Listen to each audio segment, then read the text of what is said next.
Then one parent came up to me and said, "Thank you for playing with my child. We're going to go and have a real violin lesson now." And that bothered me.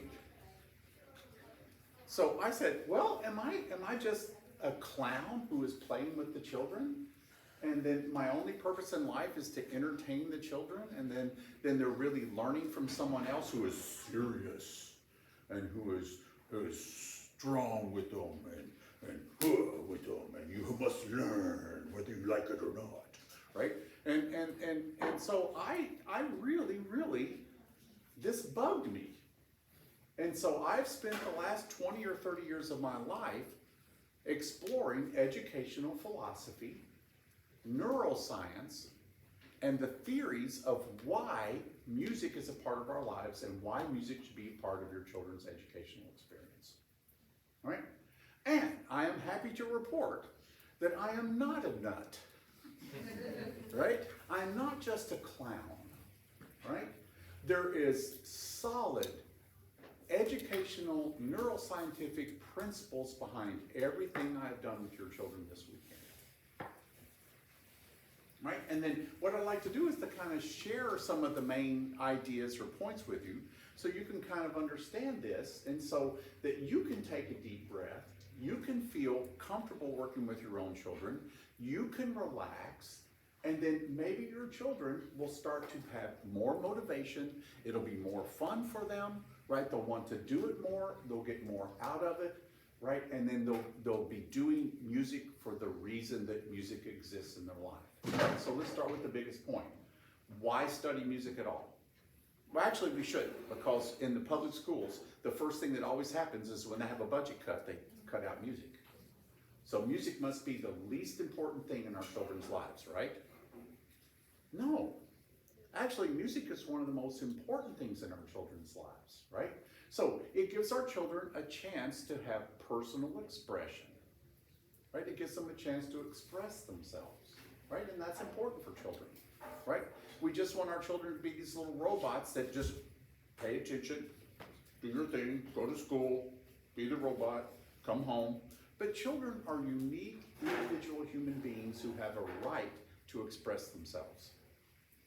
Now, what better way for our children to learn to express themselves than with an art form that is 100% based on emotional expression of yourself, right? Music is the emotional language. It is the language that exists. All right, well, first of all, we can do this. Let's back up one step, right? Why does music exist in our culture? Why was music invented at all 30, 40, 50,000 years ago? We have bone flutes that go back 40,000 years. That's a while back. I wasn't even around then, right? Right. So why did music become a part of culture? Music creates tribe. Music creates unity among the members who share it, right? Music creates empathy, right?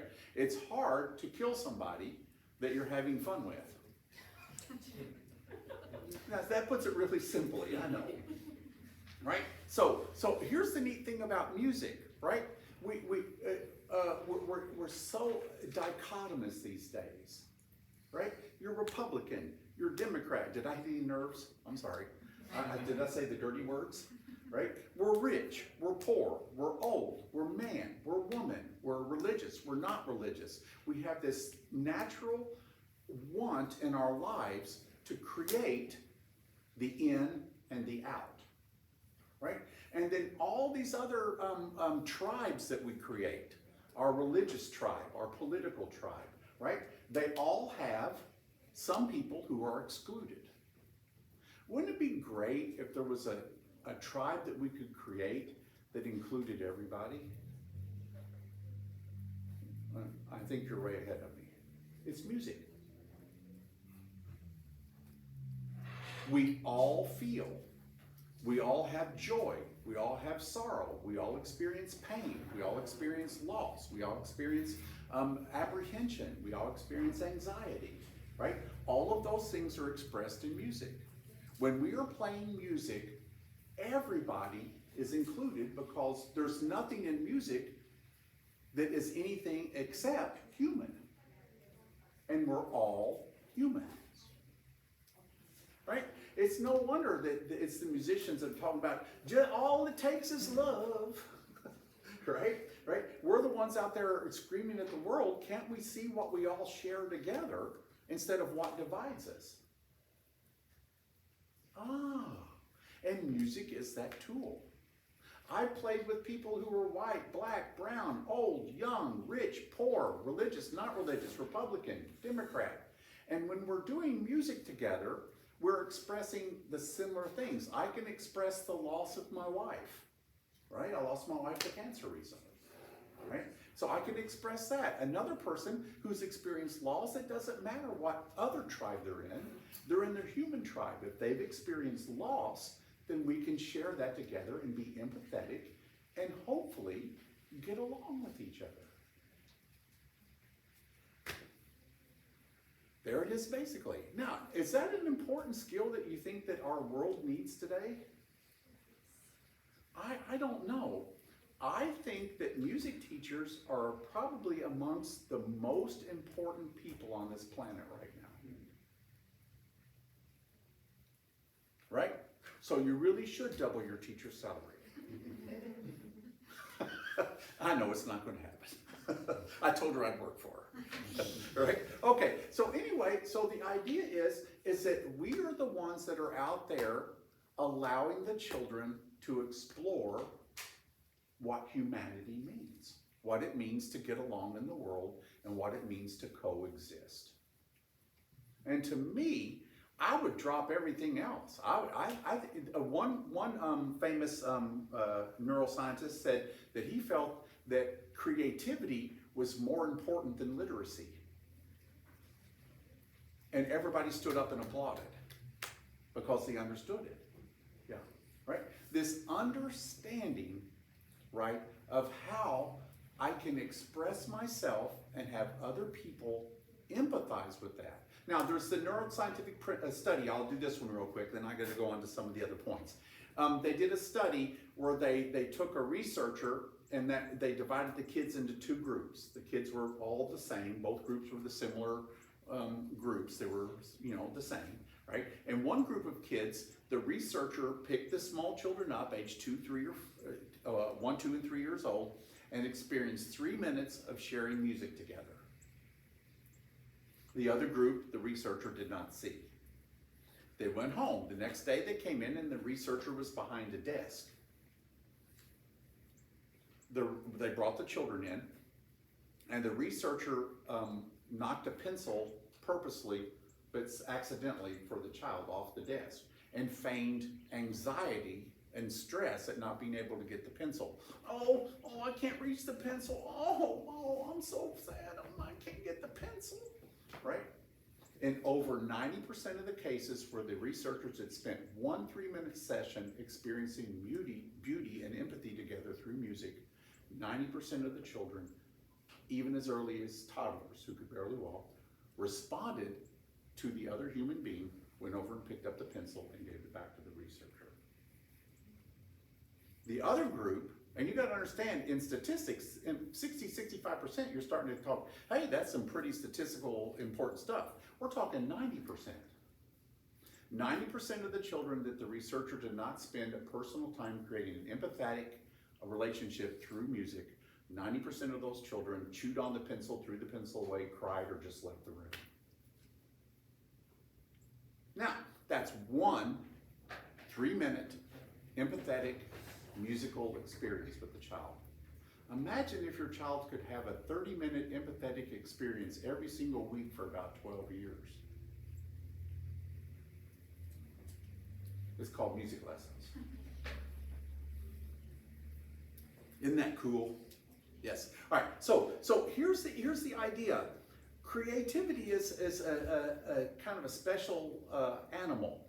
It's creativity is somewhat delicate, and we can squish it, right? There was the standard creativity profile assessment, or something like some big college wordy thing that they gave to preschoolers, and over 80% of preschoolers tested creative. After 2 years of formal education at the end of second grade, they went back and retested the children, and only 10% tested creative. 2 years of formal education knocked 70% of the creativity out of our children. So obviously, I think that is the wrong approach. Sir Ken Robinson says, we don't know what the future is going to hold, right? We have no idea what our children are going to be dealing with after we're dead, after we're gone, and your children are your age or older than you. We have no idea what the world's going to be like in 5 or 10 years, but we have to equip our children with the skills to handle that world they're going to find themselves in. They're going to have to learn to think outside the box, think creatively, right? And have a way to empathetically work with the other human beings on this planet to keep from blowing the whole thing up. Right? I wonder what would be a wonderful activity your children could do that you could not bother them so much. Right? That you didn't have to worry so much about the structure, and are you doing it, and are you practicing enough, and are you doing this 10 times, and are you doing this, and are you doing that? And no wonder the kid, right? For me, music is too special a gift to humanity for us to ruin it by turning it into an educational activity, right? I believe that your children should be able to do something simply because it creates beauty in their lives.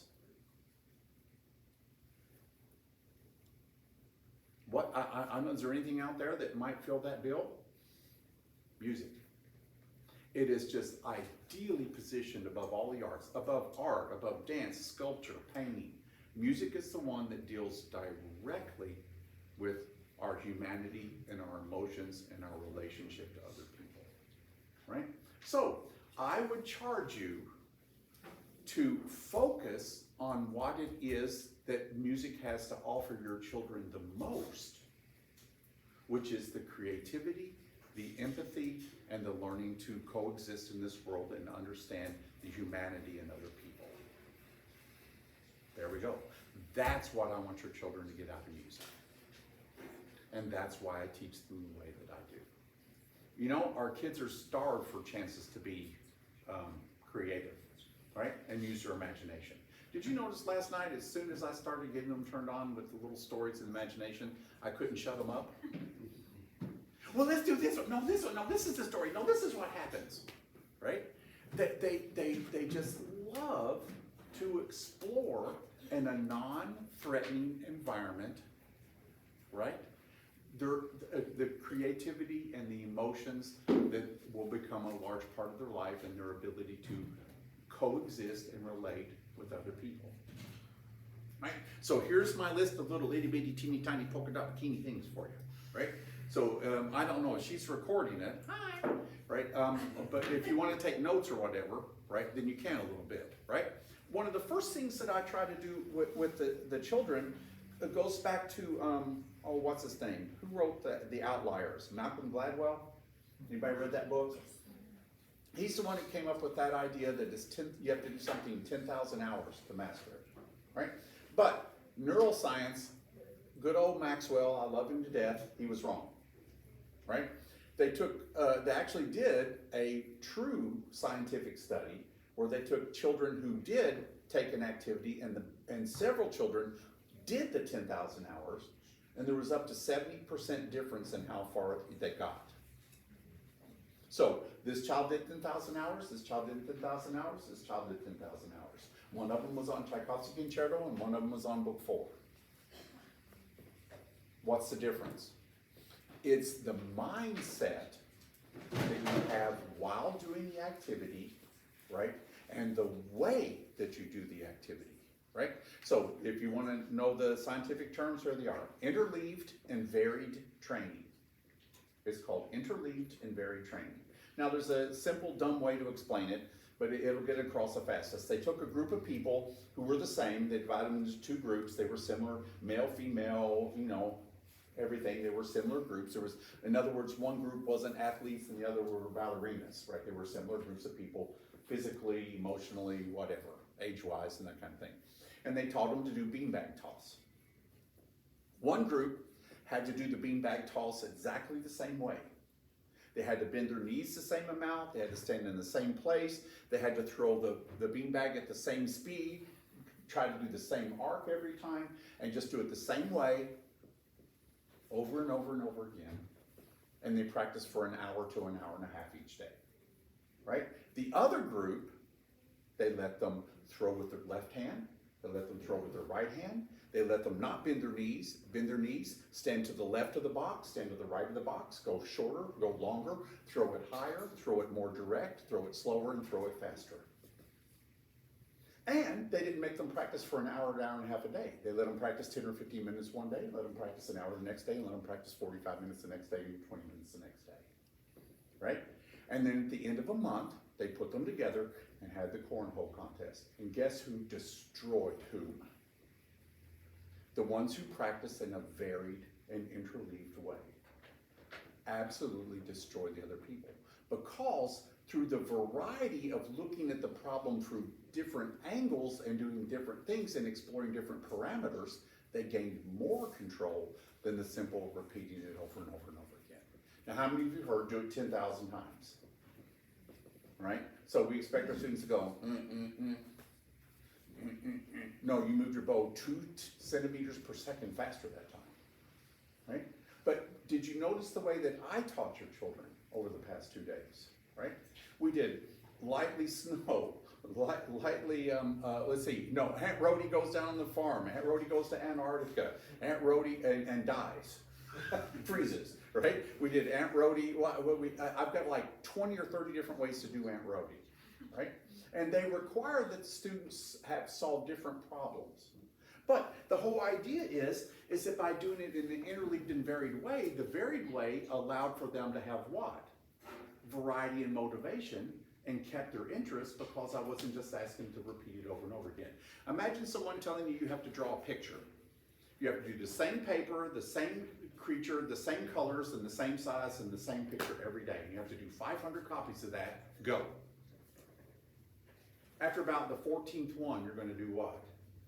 I don't want to do this anymore, right? Because it's just so repetitive and so mentally not engaging, right? We want to engage the children's minds and intellect and motivation, right?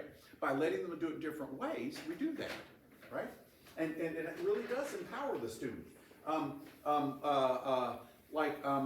This one student once I had came in, and she goes, "It's my mommy's birthday." And I go, "What are you going to do?" She says, "I'm going to take $5 from her purse and get her a scarf." And I said, "Okay, that's good. Let's try this. You practice lightly row until you're playing with all your heart, with all your love for your mom. Right? And on your mom's birthday, you take her by the hand, sit her down on the couch, and you play with all the love in your world, and you say, 'Mommy, I love you. Happy birthday.'" Well, the mom didn't even make it into the lesson next week. Right? The mom was so moved by that, right? Because it through music, they created a connection with each other, a human emotional connection. And I looked over at that little girl while the mom was babbling away, and the little girl looked like this. That's right. I turned my mom into a dribbling pool of mess, right? And that child was, I'm telling you, was motivated until they became a teenager. One powerful, motivating, humanistic connection, empathetic experience with another human being can change your child's relationship with music. Yep. I had another one. It was a little bit less altruistic. I had a little boy once. He was older and he was playing at a higher level, but he was really short, right? And he went to his parents' IBM dinner at Christmas, you know, and he had his tux on. And I said, "Don't you leave that violin in the car, it'll break, it'll crack if it's too cold outside." So they took it inside, and while they were having the mingle session, somebody came and said, "What is that?" And Scott says, "It's a violin." He says, "Well, let me hear it." And since Scott was little, they put him up on the table. And the case was open. You get where this is going? People started throwing money in the case. And I mean, he came into the next lesson and he was going like this. He had his violin out and he came in and he went. I want to learn more songs. Wow. One positive, motivational experience like that can last the child years and years and years. Right? When the child plays violin, I want them to say, here's your three words, and I've got a couple examples. You want the child to say, excuse me, it's so cool. That's so cool. I had a 13-year-old girl who was more advanced. She was, at that point, she was studying Vivaldi, the Four Seasons Summer, from the Four Seasons. It's pretty advanced. I mean, it's beyond book 8, right? And she was 13 years old, and she comes in, and I knew it was going to be one of those lessons. She was in, and the mom just walks in, and I swear, the mom didn't do anything but breathe and go sit down. And the kid looked over and went, Mom! You know, one of those kind of things. Mom went, what was I doing? I was just breathing. Mom! Right? It was one of those kind of lessons, right? Typical teenage girl lesson, right? And so I start doing the Vivaldi, and then I say, what do you think? She goes, it's all right. And I go, oh! So I went over to my desk, and I pulled out the poem that it was based on, right? And in the pitiless heat of the summer, the crops languish, the herds droop, right? And the opening is, da, da, da, da. And all of a sudden, oh, that's the people, that's some sign because it's so hot. I go, huh? And then a little later on, it says, this is the song of the bird.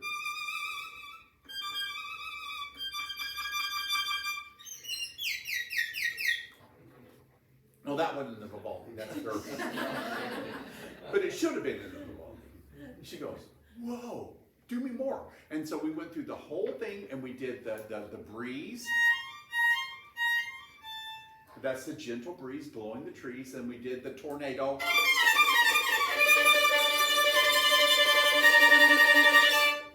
Right? And I'm telling you, when we got to the end of that, that girl turned to her mom and went, I'll never forget this as long as I live. She went, Mom, that's so cool. Just like that. And she turned back to the music, and then from that moment on, she was having, here's your statement, a positive personal experience with music. I want each child to have a positive personal relationship with the instrument and music that has nothing to do with you. It needs to be a well that they get something out of so that they will return to it and draw something from it. Right? And so after that, it was the easiest teaching I've ever done. It was like nobody was in the room except her and Vivaldi and her imagination in that piece and trying to get it to sound like birds and what it's supposed to be, right? And every once in a while I go, oh, that'd be better at the tip. No, start up bow there and then the bird works better. I would throw in a little something every once in a while. And I'm sure she thought she was just doing it herself, right? Because I would just throw in a little thing here. Oh, down bow. No, with the frog, right? And I mean to tell you that in 2 months later, in a very short amount of time, she destroyed that piece beautifully on the recital. And then she moved away. I don't know why. She moved to Idaho. Does anybody think if there's any reason that we should move to Idaho? And I was so sad that she did that. But I didn't hear from her for several years. She was 13, so 14, 15, 16, 17, so it was 5 years until she graduated. She sent me a card her senior year of high school, and I just wept. I just sat there and cried. She wrote me a thing. She said, Dr. Durbin, I just wanted you to know you changed my life. Thank you. She just said, thank you. And she goes, you really taught me how to love music and how to use music to express myself and to make myself happy.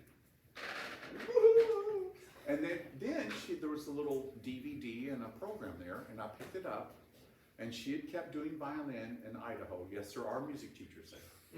So if you ever have to go to Idaho, you're fine, right? And she found a wonderful teacher there, and on her senior recital, she played the Mendelssohn Concerto and the Prelude and Allegro by Fritz Kreisler, which are all beyond Book 10. I don't care if she made it to Book 10. I didn't care if she made it further, right, or not further, or what she did with it. But what happened was is that she did music for the right reason and got out of music what music is there to teach your children. Right? And she touched another person's heart and made my life richer and more beautiful because I taught her the sensitivity and the beauty through music. If you can hear the beauty of a Mozart phrase, like I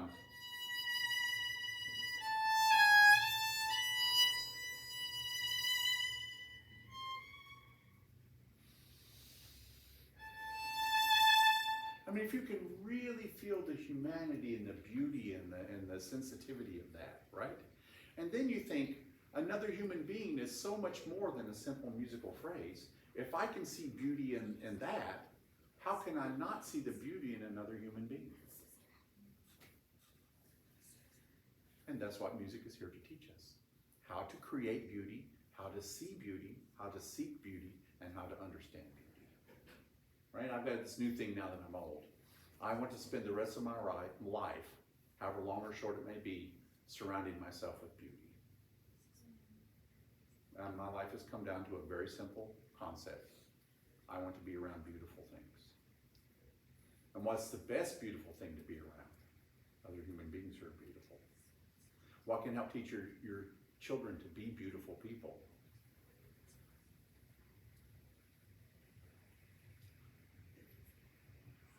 So this is the first thing that gets cut from school systems. No, shouldn't be that way. Make sense? Wow. This is a powerful, powerful tool in your child's physical, emotional, psychological development in helping them. And this thing, and because I've done this journey that I've done, my life is so fulfilling and been so rich, right? When somebody asked me, when was the last time you had a bad day teaching, Terry? And I went, huh? I had a bad day in the Philadelphia airport once. We won't get into that one. It involves snow and hotels, right, and lost luggage, right? So those things happen in our lives. But actually, because I actually went back to the hotel and listened to music, and I was fine, right? I had a rough day. My life was awful, but I had something that I could lean upon that in my life, that when I listened to that beautiful Mozart phrase, it didn't matter if I was in Philadelphia, it didn't matter if I missed the plane, it didn't matter, nothing mattered, because I was feeling beauty. And therefore, my life felt more fulfilling, and I had a better relationship with life, a better relationship with other people. Isn't that neat? Right? All right, so when I try to do this in every lesson, and it happens sometimes. I don't think it's happened this weekend yet, but usually I can get, at a workshop, get 3 or 4 students to go, that's so cool. Right? And then I know I've got it. And I know I'm teaching it in the right way for the right reasons. Right? Okay, good. So I wanted to say it's so cool. By the way, there's a word for all this type of educational philosophy. It's called autotelic. A-U-T-O-T-E-L-I-C. Autotelic is doing something simply because participating in doing the activity is reward in and of itself. There's no extrinsic reward. In my studio, I don't have any lollipops, I don't have any stickers, I don't have any bribes. Right? I knew when I was a young teacher I was on the wrong thing. I looked at the student and I said, let's do lightly row. And he looked at me as serious as hard and said, wow, what do I get? And I knew I was doing it for the wrong reasons. I got rid of all that stuff. This is the carrot. This in itself is enough reason for the student to want to do it, right? So, and it's kind of hard because you have to be 100% there, 100% present. You can't just tell the student, okay, I got to go fix the lasagna, you start practicing, right? You have to be there and kind of share the journey with them. You have to be there to say, well, what's another way you can play it? Right? And so to prime the pump, you say, play it faster, play it slower, play it higher, play it lower. Give it a silly name. Do lightly snow, lightly row. Aunt Rhody. I even do Aunt Rhody Goes to Germany. Let's see. There we go. Yeah, I've got it in my brain now. Yeah. Sehr gut.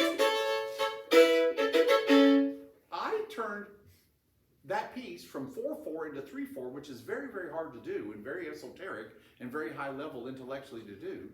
Just by getting them to think of the fast notes a little bit faster and thinking in 3/4 and 4/4, I got the students to transpose pieces from 4/4 to 3/4.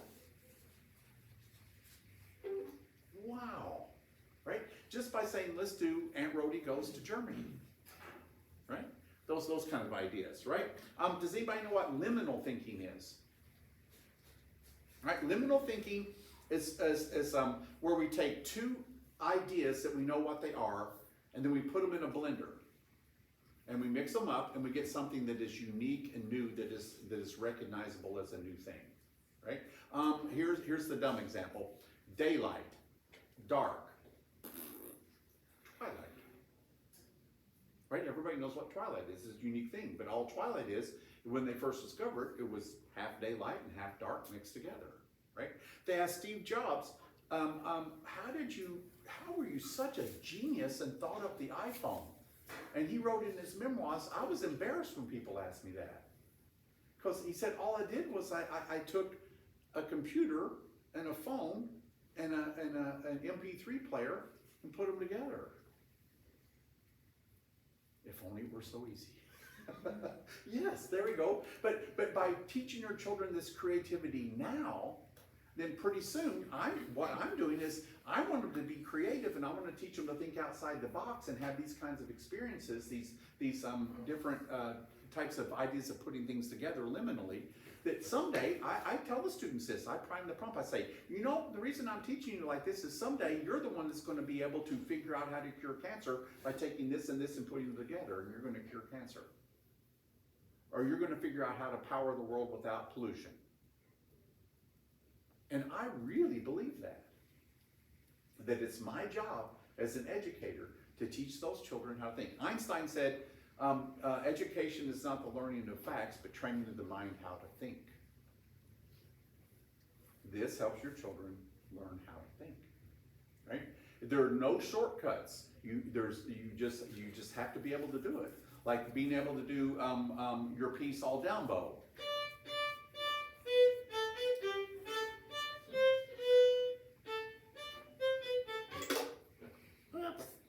Right? So what I did was I demonstrated for the child. The child sees it and says, oh, that's a possibility. I didn't know you can play a piece with all down bows. That's pretty cool. Let me try it. Right? And then the easiest way to do it, I'll just do some up bows. 1, 2, 3, 4, 5. I can do 5 up bows in a row. I bet you can't do more. And what kid's not going to go, I'll take that bit. Right?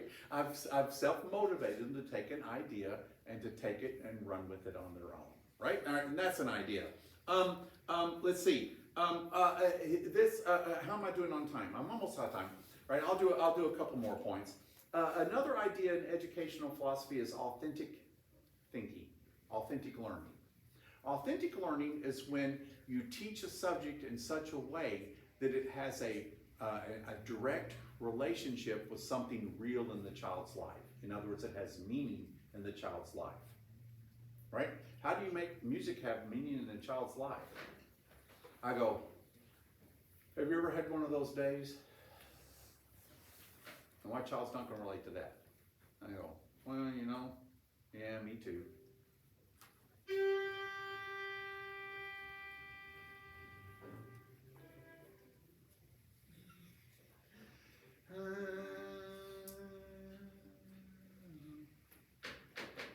Have you had one of those days? Let me hear it. And the kid goes.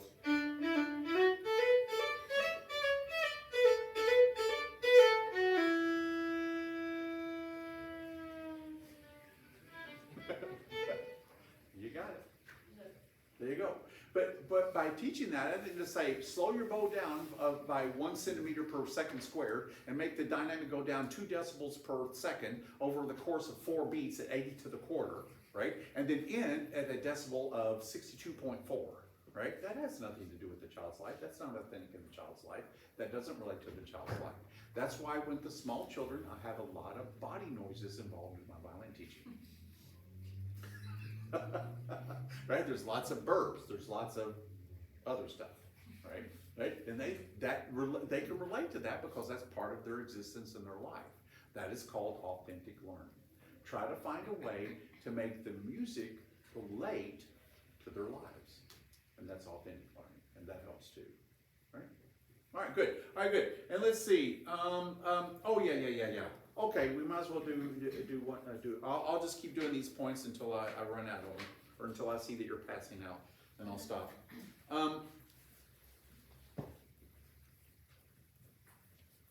When I work with the children, I try to think of it this way. In music, in math, we think of it this way: 1 + 1 = 2. It's a quantifiable thing. You do this, you got this, you put them together, you get this, right? Well, in music, 1 + 1 = X. It's a variable. In other words, as I teach the child, I want the child to do what, here's the 2 words, if you want to remember them, write them down. Parameter teaching or learning versus possibility teaching and learning, right? Parameter learning is when you set the parameters. And if you set the parameters, you have to be in the middle of the bow. You have to be medium loud. You have to use this much bow. You have to do it at this speed. Right? So what I'm doing is I'm giving them only one choice. Therefore what? There's only one way to do it right and a million ways to do it wrong. Why don't I do it the other way? And in the final analysis, I create more control so that when I ask them to do it a certain way at the recital, they have the ability to do that because they've explored what it takes to do those combinations, right? So I will tell the student, all right, well, let's do Aunt Rhody this way. This is Aunt Rhody shakes her rear end.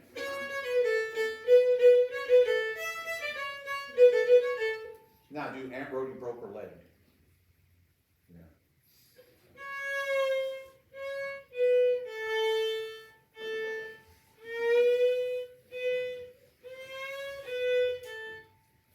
And so then I say, do Aunt Rhody screams. Now do Aunt Rhody as a ghost. Right? And they've done it 5 or 6 different ways, but those 5 or 6 different ways got them to explore dynamics, it got them to explore tempo, it got them to explore emotions, it got them to explore speeds. Right? So then after they're able to do that, then I go back and say, well, let's just try it and just follow me, and we're going to start and we're going to go, we're going to slow down a little bit and we're going to get louder a little bit. And so we go, oh, I did it on Long, Long Ago today. I'll do Long, Long Ago.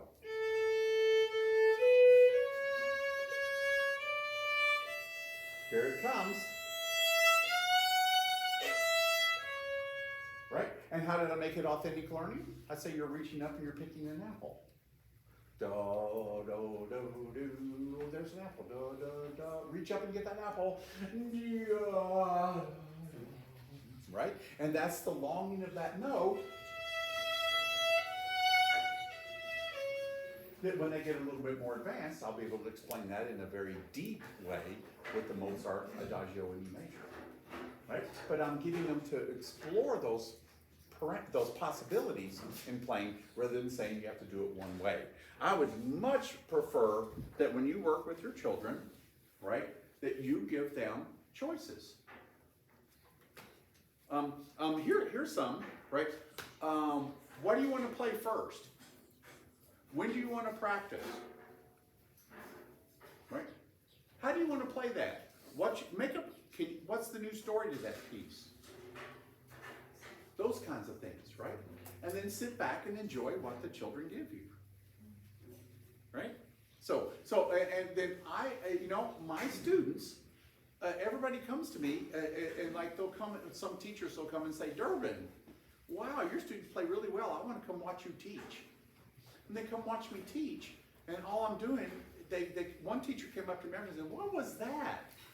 And I go, that was a violin lesson. He go, all you did was tell jokes and laugh. I go, yeah, so? Right? It works. It seems to work, right? So by getting the students, right, to take control of their own lesson, we want the children to do it for a self-directed goal, right? You don't want them to do it because you told them to. You want them to do it because they chose to do it, and then they own it once they do that. I allow my students to play the pieces differently on recital. And that goes all the way through the world's hardest piece, Bach Chaconne. I had 2 seniors in high school, the same semester, both play the Bach Chaconne on their senior recital. The world's hardest piece. This is the first measure.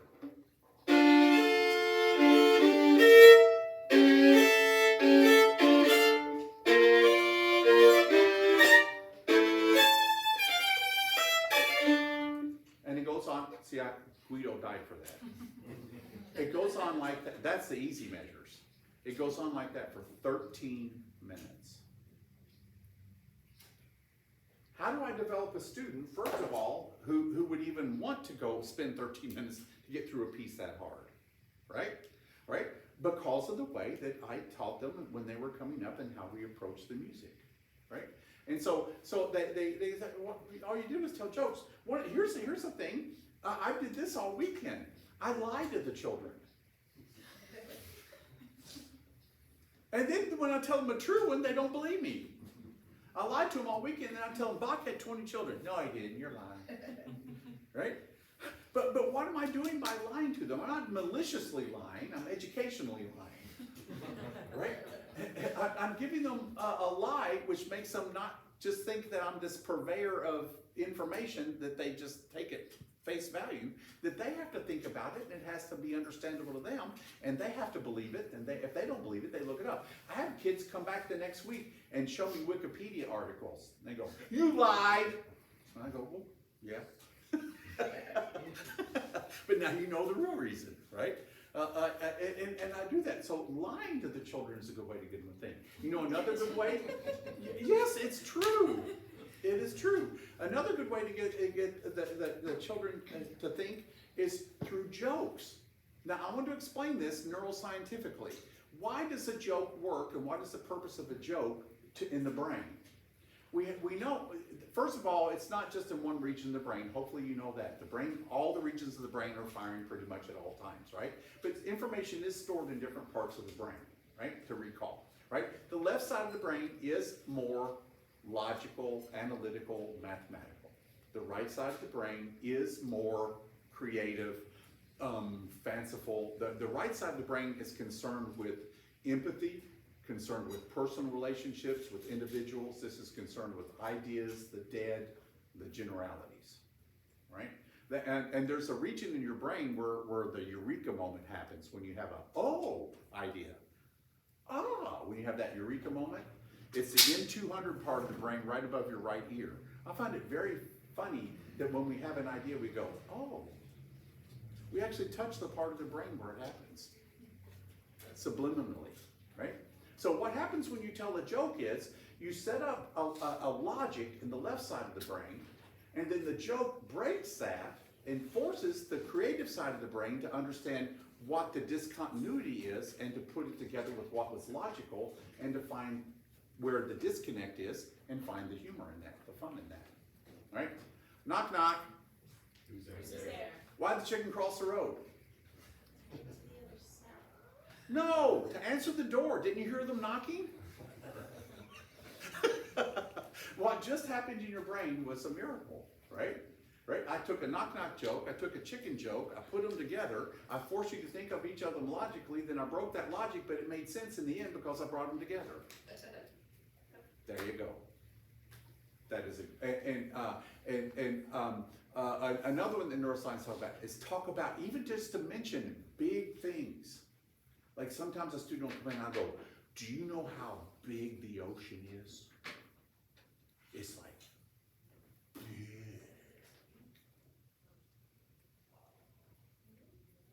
What are we going to do with Lightly Road today? What have I just done? I've opened up the whole world of possibility, and so the ocean is so big, so I can do anything I want to with light and amplitude. Right? It works. There's another one, wearing the color blue. Oh, wait. Oops. Right? Wearing the color blue helps the delta and theta waves in the brain, which are for creativity. That's why we say in the blue screen or looking at the sky increases daydreaming. Another one, daydreaming is good for your children. Hopefully you've discovered that one just reading articles on the internet. right? Daydreaming, not just, just totally spacing out and not having any structure whatsoever, but daydreaming allows our children to do that liminal thinking, to think of the possibilities, to open their minds up so that they can learn better, right? So, wearing blue, authentic teaching, it's so cool. Possibility versus parameter, liminal thinking, authentic learning, empathy, right? All those things, when you put them together, create an educational environment where your children can truly learn, true violin, to be human. There we go. Now, when somebody comes up to me and says, well, thanks for playing with my kid, we're going to go to a real teacher and learn something now, right? I just hand them my doctoral thesis. And I say, here's 200 pages, read through it, and I'll talk again. Right? Because I had this feeling that what I was doing was on the right track and that it worked. Right? And now I have the scientific, the neurological, the educational, the philosophical, and the musical wherewithal to know that I'm on the right track. And I know I'm on the right track. When I get a letter back from a student who makes me weep out of pure joy, and that student was sensitive enough to take the time to treat me like that, I was successful in my musical journey with that child. That's what I hope you get out of music with your children. Deal? Yep. All right, thank you very much.